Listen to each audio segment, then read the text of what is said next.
খাদ্যতে অনেক কিছুই মানে বাদ পড়ে গেছে, তো সেগুলোতে মানে শরীর এমনিতে একটু দুর্বল হবে।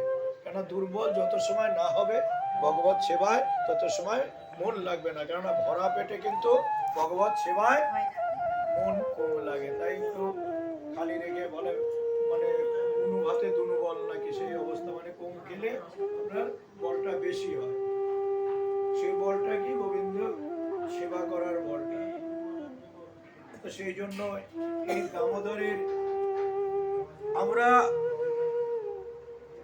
সারা বছর যেই কর্মগুলো করি, অনেক পাপ কর্ম করি, পুণ্য কর্ম করি, হরি নাম করি, আবার মানে অবস্থাটা কেমন, দুধও খাই মদও খাই সেই অবস্থা, দুটোই করি।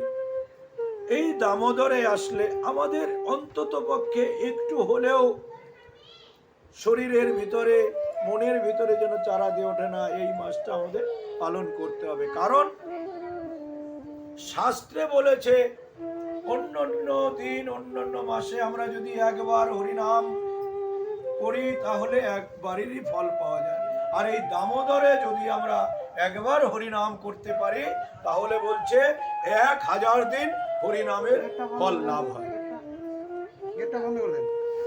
1000 দিন হরিনামের ফল লাভ হয়। ওদের তাহলে একটু চুপ করতে বলে। তো তুমি বারবার উঠে উঠে এদিক ওদিক যাচ্ছ কেন?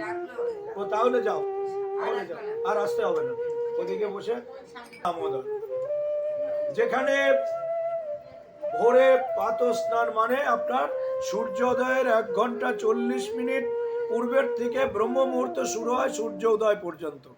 এই সময়ের ভিতরে আমাদের স্নান, দন্ত ধাবন এবং বাহ্যিক ক্রিয়াকর্ম করে নিতে হয়। কারণ সূর্য যেন উঠে আপনার দন্ত ধাবন মানে দাঁত মাজা এবং স্নান না দেখে, এটা প্রথম গেল।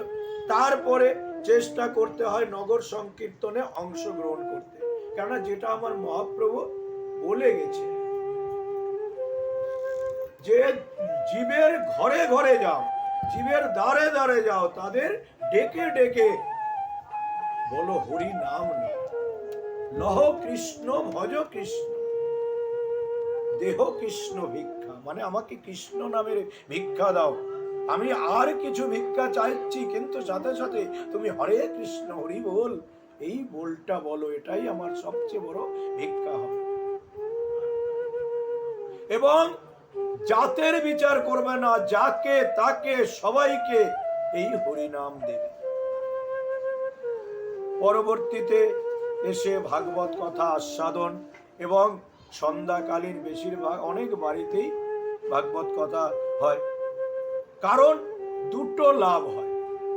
একটা লাভ হয় ভাগবত কথা বৎসরান্তে একবারে যদি গৃহে হয় তাহলে গৃহের অদ্ভুতপূর্ণ মঙ্গল হয়। আর দ্বিতীয় কথা যে গৃহে কিছু ভক্ত বৈষ্ণবের চরণ ধুলি পড়ে, তো এতটা লাভ। তারপরে যদি আপনি যতটুকু প্রসাদ সেবা করাতে পারেন ভক্তকে, সেটা অমূল্য হয়ে যায়। এই মাসে বলছে ভক্তকে পাদ্য অর্ঘ্য দিয়ে যদি আপনি আপনার গৃহে বসাতে পারেন, তার চরণ ধোয়া জল যদি মস্তকে নিতে পারেন, তার সমান পুণ্য আর এই জগতে নেই। যেটা আমার ভগবান শ্রীকৃষ্ণ স্বয়ং দেখিয়েছে, যে সুদামার চরণ ধৌত করেছে নিজের হাতে,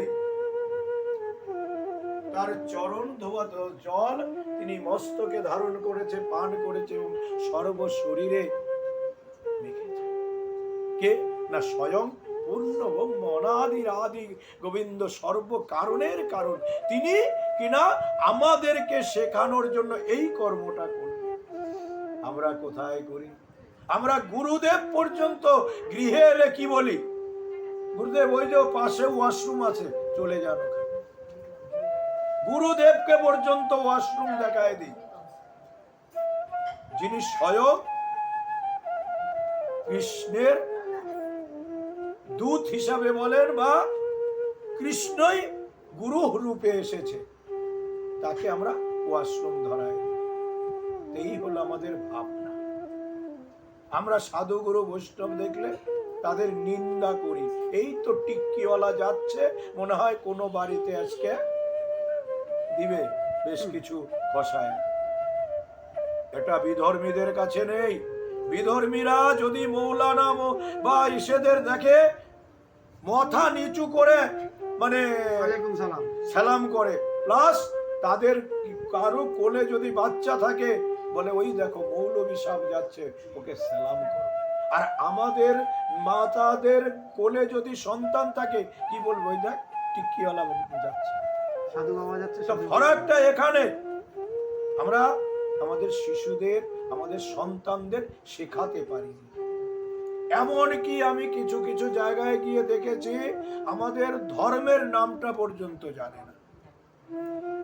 বলো তোমা কি ধর্ম? সনাতন ধর্ম। খুব সুন্দর। বেশিরভাগ লোকে উত্তর দেয় হিন্দু ধর্ম। হিন্দু বলে কোনো ধর্ম নাই। হিন্দু হলো জাতি। হিন্দু হলো জাতি, সনাতন ধর্ম। আর সনাতনের অর্থ হলো যেটা চিরস্থায়ী, যার কখনো অন্ত নেই, যার কখনো উৎপত্তি কেউ দেখেনি, সেই হলো সনাতন। আর সেই ধর্মের মানুষ আমরা। আর বাকি যত ধর্ম দেখেন এগুলো লোকের তৈরি করা। লোকের তৈরি করা কিভাবে হয়েছে একটু শোনেন। মনে করেন সনাতন ধর্মের একটু গোঁড়ামি আছে। গোঁড়ামি কেমন? আমাদের পূর্বে ব্রাহ্মণ সমাজ ছিল যারা প্রচন্ড গোঁড়া ছিল। কি করতেন? হয়তো কোনো কারণে কোনো ছেলে কোনো মেয়ে ভালোবাসা করলেন, তারা বিবাহ করেছেন। এইবার সমাজ থেকে বললো ওকে যদি ওই মেয়েকে তুই ঘরে তুলিস তোকে এক ঘরে করে দেব। ছেলের বাড়িতে তুললো না, মেয়ের বাড়িতে গেল, তাকেও ধমকি দিয়েছে ওই ছেলে মেয়ে যদি ঘরে তুলিস তোদেরকে এক ঘরে করে দেব। গেল, দুটো আলাদা হয়ে গেল। এবার তারা সংসার করছে আলাদা হয়ে, তাদের সন্তান হলো।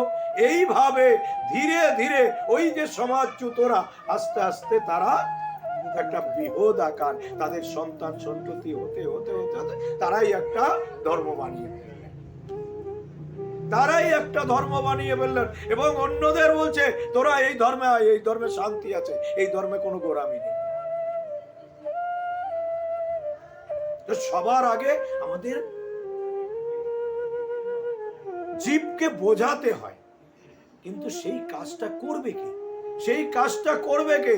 আমরা যখন ছোট থাকি আমাদের বাবা মাকে যদি জিজ্ঞাসা করি একটু ভাগবত সম্পর্কে বলো না, একটু মানে গৌর গুরু সম্পর্কে বলো না। এই শোনো, এখন সময় নাই, এখন পড়াশোনা করো, মানুষের মতন মানুষ হও, পরে ওগুলা জানবে। আমি জানি না, মা বাবাই জানতো না, না আমাকে শেখালো না। কারণ মা বাবাও তো শিখতে পারেনি, কার কাছে শিখবে? তাই তারাই শেখে নেই, হয়তো আমাকেও মানে কাটিয়ে দিল, বললো এখন শিখতে হবে না। গেল, পাঠ চুকে গেল ওখানে। বাড়িতে মাঝে মাঝে ব্রাহ্মণ দেবতা আসে পূজা করতে, ঘন্টা বাজে, ইটি করে ফুল টুল দিয়ে চলে যাচ্ছে।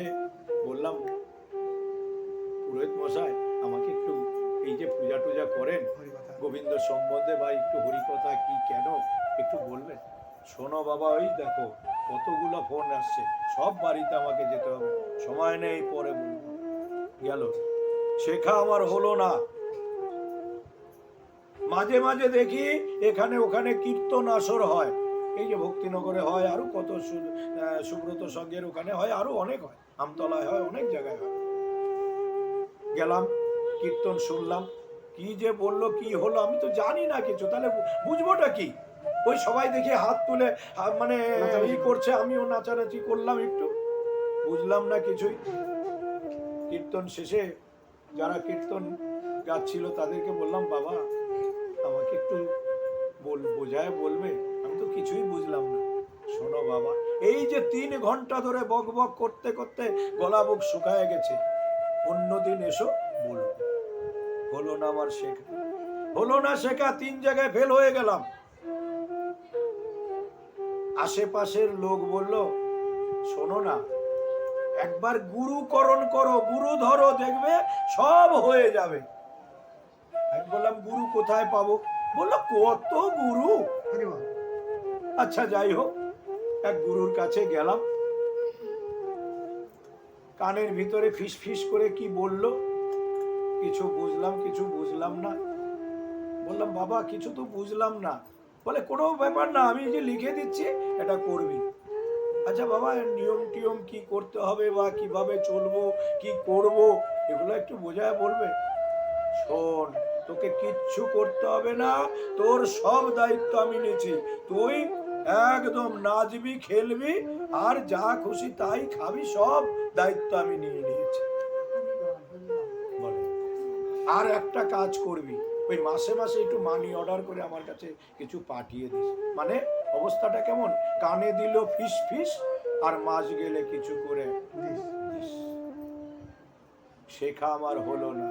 শাস্ত্রে বলছে নিজের ভজন নিজেকে করতে হবে, কেউ কারো ভজন করে দেবে না, কেউ কারো ভজন করে দেবে না। তোমার দায়িত্ব তোমাকে নিতে হবে। এই যে বাবা এখানে এসেছো, এখানে কেন এসেছো?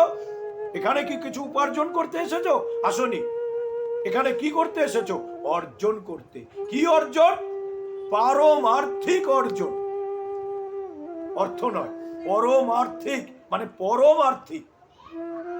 আর এই পরমার্থিক অর্জন করে যখন তুমি গৃহে যাবা, কেউ তোমার থেকে এটা ভাগ নেবে না, কেউ তোমার থেকে ভাগ নেবে না।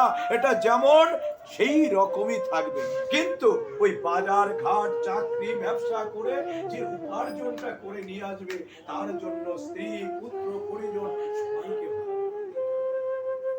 পরবর্তীতে যেদিন চলে যাওয়া, ওই উপার্জনের টাকা পয়সা ধন দৌলত সব আলমারিতে গচ্ছিত থাকবে, একটা ফোঁটা করিও দেবে না। কি দেবে? এই যে আজকে যে এই ভাগবত কথায় এসে যে পরমার্থিকটা অর্জন করে নিয়ে গেলে, সেটাই সঙ্গের সম্বল, আর কিচ্ছু যাবে না। যাবার দিন ওই একটাই বলি হয়, বলো হরি আর একবারও তো বলে না যে আলমারির টাকা আছে নিয়ে যা, সোনা আছে নিয়ে যা, বলে না। তো সেই জন্যই সবার প্রথম আমাদের জানতে হবে আমরা কি করতে এসেছি, কোথায় ছিলাম, কি করব, আবার কোথায় যাব। এবার বলবেন আপনারা পূর্বজন্ম পরজন্ম বলেন, কই আমরা তো জানি না, আমাদের তো মনে নাই। থাকবে কি করে? আমরা তো মায়া পরবশ হয়ে আছি, আমরা মায়ার দাস হয়ে আছি। গতকাল আমরা আলোচনা করেছিলাম আমি কে। আমি কে জানি? আমি যে কে সেটা কি আমি জানি? আমি কি অমুকের বাবা, আমি অমুকের ছেলে, আমি অমুকের স্বামী, এটাই কি আমার পরিচয়? না বাবা, এটা আমার পরিচয় না। আমার পরিচয় হলো আমি নিত্য কৃষ্ণ দাস। কেননা আমার যে রক্ত মাংসের এই যে পঞ্চভৌতিক দেহ, এটা আবার পঞ্চভূতে বিলীন হয়ে যাবে। কি থাকবে? এই আত্মা থাকবে, যেটা আবার গিয়ে ভগবানের সঙ্গে মিলিত হবে। আবার আমাদের ওই যে সূক্ষ্ম দেহ আবার জন্মপ্রাপ্ত হবে। কেন? তাদের ভিতরেই আশা আকাঙ্ক্ষা থাকে। এই যে শরীরে তিনটা শরীর আছে, তিনটা শরীর আছে। একটা হলো স্থূল দেহ। স্থূল দেহ কি দিয়ে তৈরি?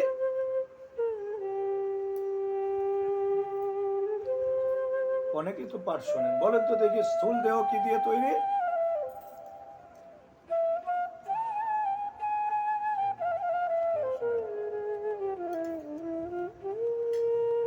সুকান্তই বলে দাও।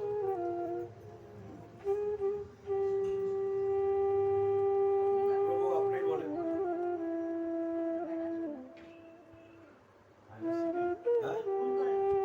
স্থূল দেহ কি দিয়ে তৈরি? কি কি? পঞ্চম, মাটি, জল, বায়ু, আকাশ, এই পঞ্চভৌতিক দেহ আমাদের এটা। আর একটা দেহ আছে কি? আত্মা, আমরা যাকে আত্মদেহ বলি, একেবারে সূক্ষ্ম থেকে অতি সূক্ষ্ম, যাকে অনুবীক্ষণ যন্ত্রেও দর্শন করা যায় না, একটা আভাস মাত্র হাওয়া আছে, সেটা একটা দেহ। তাকে, তার মৃত্যু নেই, তার জন্ম নেই, তিনি অবিনশ্বর। এই পঞ্চভৌতিক দেহটা বিলীন হয়ে গেল আবার পঞ্চভৌতিক। তাহলে যে আবার আমরা পরবর্তীতে জন্ম নেই, মৃত্যু হয়, তাহলে কার হয়? আর একটা দেহ আছে, সেটাকে বলে সূক্ষ্ম দেহ। সূক্ষ্ম দেহ কি দিয়ে তৈরি? কি দিয়ে তৈরি সূক্ষ্ম দেহ?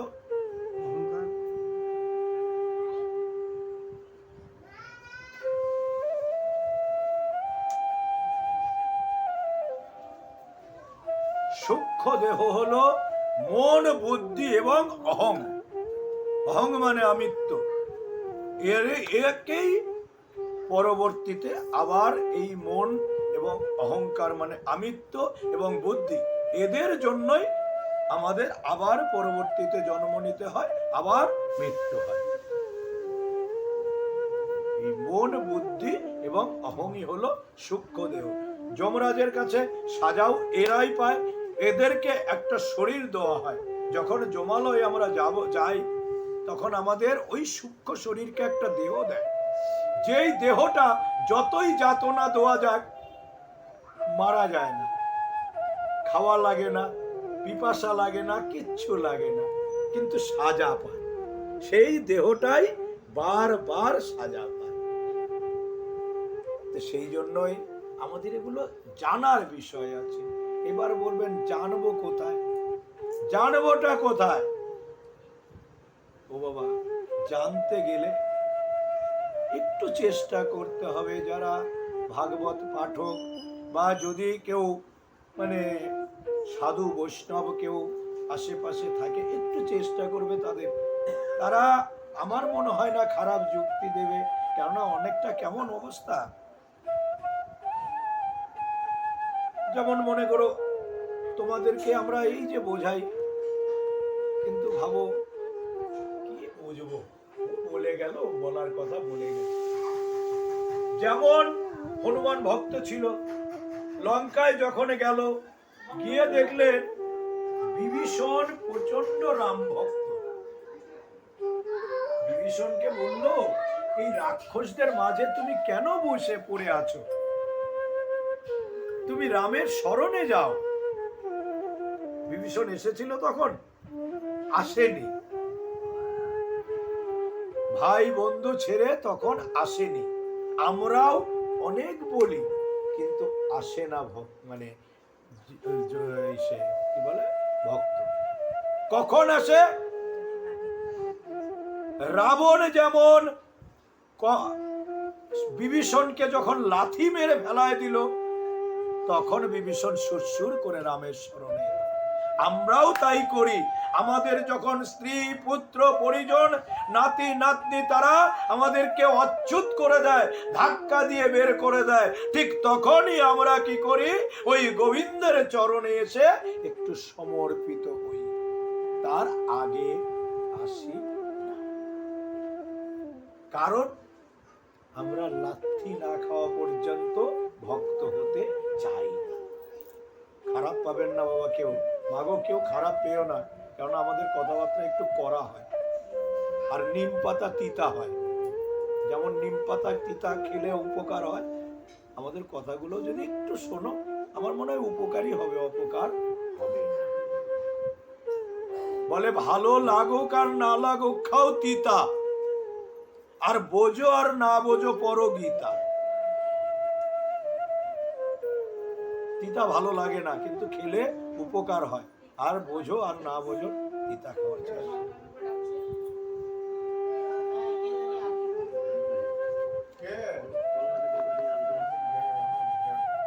না গো রাধে রাধে, সে বলো না গো রাধে রাধে, বলো রাধে রাধে, রাধে রাধে জপোগে তো আয়েঙ্গে বিহারি, রাধে রাধে राधे राधे जपोगे तो पाएंगे बिहारी।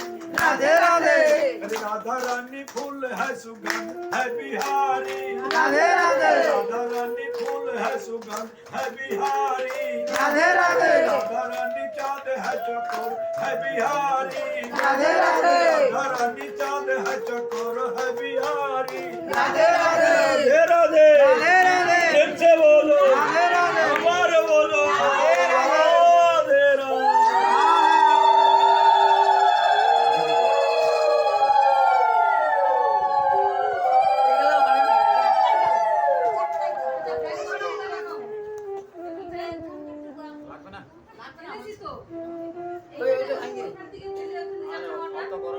আমরা একটু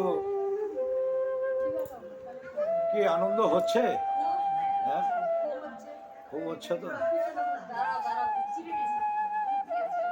আমরা সকালবেলায় শ্রবণ করেছিলাম কালীয় নাগের বৃত্তান্ত। তো সেই কালীয় নাগ পূর্ব জন্মে কে ছিল সেটা একটু আমরা আস্বাদন করি। পরীক্ষিত কন শুকদেব পদতলে দুনয়নে বাড়ি ধারা বহে বক্ষ ছলে। শুনো মুনিবর কিছু নিবেদন করি কহিলেন কালিয়েরও বৃত্তান্ত বিস্তারে। হরিপাদ পদ্ম চিহ্ন মস্তকে ধরিল কহ মুনি কালিয়েরও কিবা পুণ্য ছিল। হে মুনিবর, তুমি একটু বলো কালিয়ের পূর্বজন্মের কি এমন পুণ্য ছিল যে সে পদ্ম চিহ্ন মস্তকে ধরিল কহ মুনি কালিয়েরও কিবা পুণ্য ছিল। একটা নাগ কিভাবে ভগবানের পদচিহ্ন মস্তকে ধারণ করলো? কত বড় বড় মুনি ঋষি যোগীরা যেই চরণ হাজার হাজার লক্ষ লক্ষ বছর আসতে হাজার হাজার কোটি কোটি বছর তপস্যা করার ফলেও যেই গোবিন্দর চরণ লাভ করতে পারে না। কালিয়ের কত পুণ্য ছিল। যেই কথাগুলো আমি প্রথমেই বলেছি যে বৈষ্ণবের কি আর বৈষ্ণব কি জিনিস সেটা একটু শ্রবণ করার চেষ্টা করুন, যে কালীয় নাগ কিভাবে ভগবানের চরণ চিহ্ন মস্তকে ধারণ করতে পারে।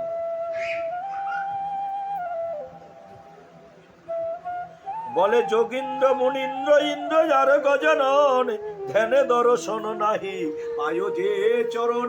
এমনকি ধ্যানে সামনে দর্শন তো দূরের কথা, ধ্যানেও যাকে সহজে লাভ হয় না। আর সেই গোবিন্দের চরণ চিহ্ন কিভাবে কালীয় মস্তকে ধারণ করতে পেরেছে। এতটা কি সৌভাগ্য করেছিল কালীয় যে এতটা পুণ্য মানে এতটা প্রাপ্ত হলো তার। বলে সে চরণ পাইল কালীয় জনাযাসে কহ মুনি বিবরণ করিয়া প্রকাশে। জন্মান্তরে কিবা এ জনমে পুণ্য কইল শুনি বসে সব কথা বিস্তারিয়া বলো। জন্মান্তর মানে পূর্ব জন্মে কোনো পুণ্য করেছিল না এই জন্মে কোনো পুণ্য করেছে কালীয় নাগ, এত তার ভাগ্য হলো। বলে সুখদেব কন শুনো শুনো হে রাজন কহিব কালীয় পূর্ব জন্ম বিবরণ। কালীর পূর্ব জন্ম বৃত্তান্ত আমি বলবো। তুমি সাধু সদাচার হরিভক্ত হও কৃষ্ণ কথা নতুন শুনিতে সদা চাও। তুমি সাধু তুমি সজ্জন, তাই কৃষ্ণ কথা প্রতিদিন খোঁচায় খোঁচায় বের করার চেষ্টা করছো। তোমা অসৎ ব্যক্তি কখনো ভাগবত কথা কৃষ্ণ কথা শ্রবণ করতে পারে না। অসৎ ব্যক্তি কখনো কৃষ্ণ কথা শ্রবণ করতে পারে না। তাই বলছে সাধু ব্যক্তি কৃষ্ণ কথা শ্রবণ করতে পারে। এবার বলবেন আমরা কই সাধু? আমরা তো সাধু না। অবশ্যই সাধু হতে পারেন। কিভাবে? বলে আপনার যদি সমদৃষ্টি থাকে, সকল জীবের প্রতি যদি সমদৃষ্টি থাকে, দ্বিতীয় আপনি সৎ যদি থাকে, তাহলেই সাধু। তাহলেই সাধু। আপনাকে ওই গেরুয়া বেশ ধারণ করে রাস্তায় রাস্তায় মাধুকারি করতে হবে না। আপনার ভিতরে যদি জগতের জীবের প্রতি সমভাব থাকে এবং যদি আপনি সৎ হন, তবে অবশ্যই আপনিই সাধু। তাই বলছে এই ভাগবত কথা একমাত্র সাধুজনই শ্রবণ করতে পারে।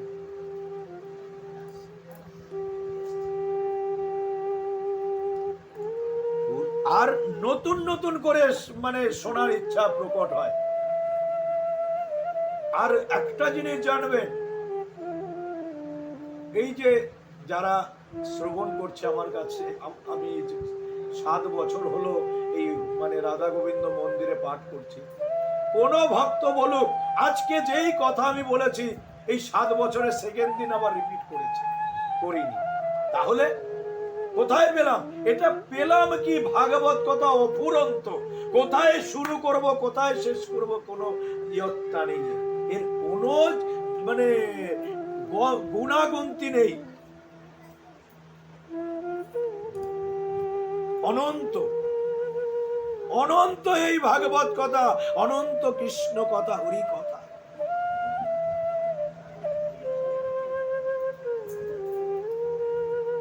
বলে পুরুষে পুরুষে হে তোমরা সাধুজন, হরি কথা শুনিতে সর্বদা কিঞ্চন। তোমরা পুরুষে পুরুষে সদাই সাধুজন। মানেটা কি? কি বলছে, কি বোঝাতে চাচ্ছে?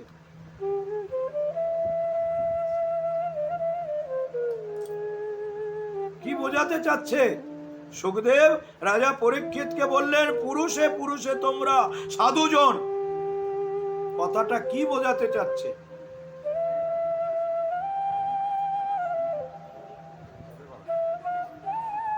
কি বোঝাতে চাচ্ছে? আবার আমি পড়ছি, আবার একটু শোনো তারপর। বলে পুরুষে পুরুষে হে তো মোরা সাধুজন, হরি কথা শুনিতে সর্বদা কিঞ্চন।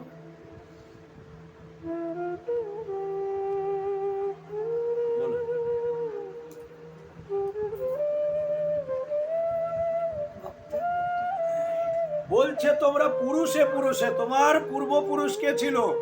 অর্জুন, যুধিষ্ঠির, ভীম, এরা সবাই তো সাধু ছিল। তাদের পুত্র পরীক্ষারে অভিমন্যু, সেও সাধু ছিল। তার পুত্র তুমি পরীক্ষিত, তুমিও সাধু। তাই বলছে পুরুষে পুরুষে তোমরা সাধুজন।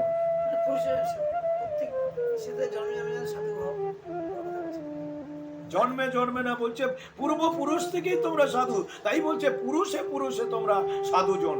কথাগুলো বোঝার চেষ্টা করবে। এই জন্য আমি বলি আনবো না, হবো না, একদম ভাগবতের ভেতরে ডুবে যাও।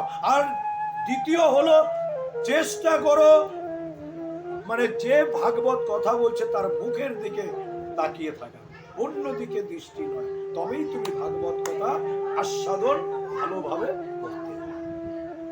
শুধু আমি পাঠ করছি তাই জয় নিতাই, আসতে অনলাইনে চলে যাচ্ছে। চেষ্টা করবে এইভাবে শ্রবণ করে। বলে শুনো কালী এর পুণ্য এ জন্মে নাই, পূর্ব জন্মে যা ছিল তা কহিত ওঠাই। এই জন্মে কোনো পুণ্য করেনি। দেখবেন কিছু কিছু ব্যক্তি আছে এই জন্মে দুনিয়ার অসাধু কাজ করছে, তবুও সে সুখে স্বাচ্ছন্দ্যে দিন কাটাচ্ছে। কারণ তার পূর্ব জন্মের পুণ্য আছে। আর এই জন্মে যেগুলো ওই 2 নম্বরই করে ইনকাম করছে, কামাই করছে, সেগুলো পরবর্তী জন্মে ভুগবে।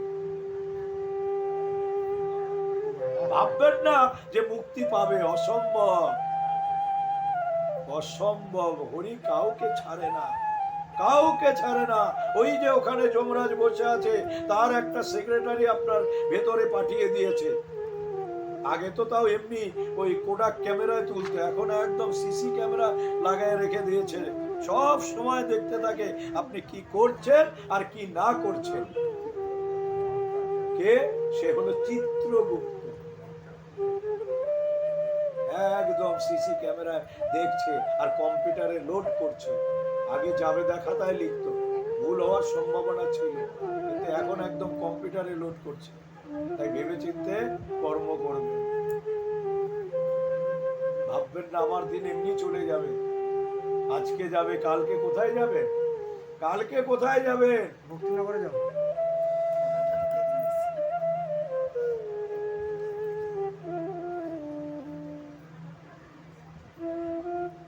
বলে উশিনগরেতে ছিল বিশ্বদর্পী রাজা, অতিশয় কৃষ্ণ ভক্ত বলে মহাতেজা।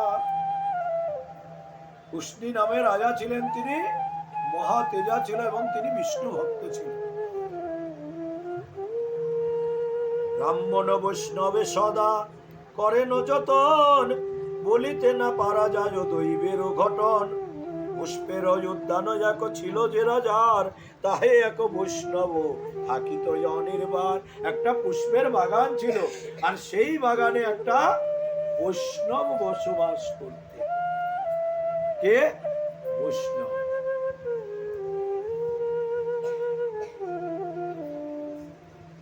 শুনো পরীক্ষিত কহি প্রকাশী সমস্ত, উপবনে বৈষ্ণব হইল ব্যাধিগ্রস্ত। সেই উপবনে বৈষ্ণব ব্যাধিগ্রস্ত। হস্তপদ অঙ্গ হয় গলিত ক্রমেতে, রক্ত পুজ মাংস সদা খাই কৃমিতে। মানে কুষ্ঠ রোগ হয়েছে, রক্ত মাংস ঝরে ঝরে পড়ছে, সেগুলো কৃমিতে খাচ্ছে। দুর্গন্ধে সে স্থানে কেহ যাইতে না পারে, দূত আসি নিবেদন করিল রাজারে। দূত এসে বললেন, তোমার উপবনে এরকম ভাবে এক বৈষ্ণব অসুখে ভুগছে। শোনো রাজা, যেতে নাহি পারি উপবনে, একজন বৈষ্ণব আছে, আছে যে সেই স্থানে। এখানে একজন বৈষ্ণব আছে, সেখানে মহাব্যাধিগ্রস্ত, তার হস্তপদ গেছে, দুর্গন্ধেতে যাওয়া নাহি যায় তারও কাছে। এমন অবস্থা যে দুর্গন্ধে তার কাছে পর্যন্ত যাওয়া যাচ্ছে।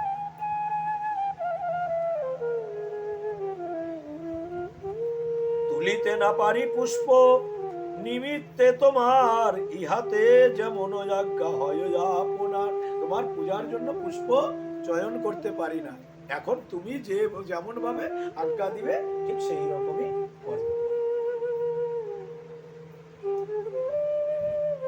শুনো নরপতি শুনি নরপতি কন, চাহি দূত গণে বৈষ্ণবের কহ, ইয়া যেতে অন্য স্থানে। বৈষ্ণবকে যে বলো অন্য স্থানে যেতে। না পারে যাইতে যদি রাখিয়া যাচিবে, এতে শুনিয়া দূত গণ গেল তার কাছে। এই কথা শুনে দূত তার কাছে গেল, যদি সে একা না যেতে পারে তাকে তুলে রেখে আসবে।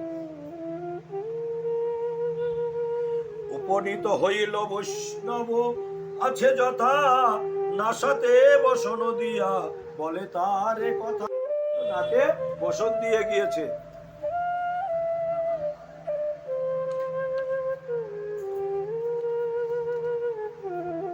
শুনো রে বৈষ্ণব, তুমি আমাদেরও বাণী, অন্যত্র গমন করো, কহে নিপমনি। তুমি অন্য জায়গায় গমন করো, নিপমনির আদেশ হয়েছে।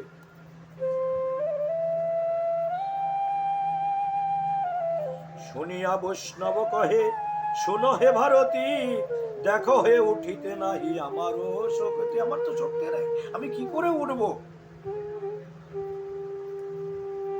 কেমনে যাইব আমি এখানো হইতে, বলো হে উপায় যুক্তি যা থাকে ইহাতে।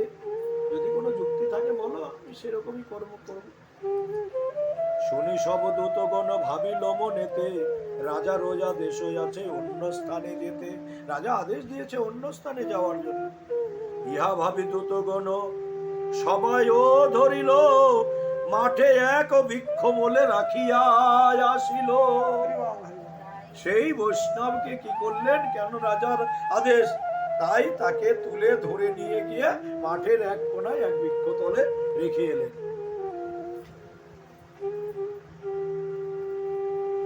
বৈষ্ণবের রাখি যবে আইলো বাহিরে, সেই হতে শুল ব্যাধি রাজারও শরীরে।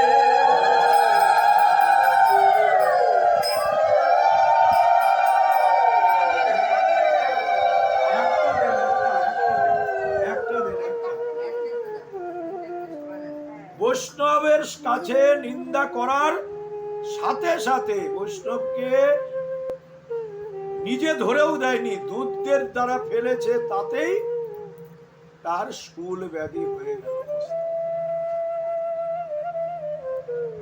তাহলে বৈষ্ণব নিন্দা করলে কতটা অপরাধ। এই জন্য আপনারা যদি সম্মান নাও করতে পারেন, বৈষ্ণবকে নিন্দা করবেন না, মহা অপরাধ। সেই বৈষ্ণব যদি কখনো আপনাকে মাফ করে, ক্ষমা করে, তবেই আপনি ক্ষমা পাবেন, না হলে ভগবানও ক্ষমা করতে পারবে না। বলছে গোবিন্দের কাছে যদি আপনি অপরাধ করেন, তারে হরিনামে মানে হরিনাম করবে, উদ্ধার হয়ে যাবেন, কিন্তু বৈষ্ণবের কাছে অপরাধ করলে কোনো ক্ষমা নাই।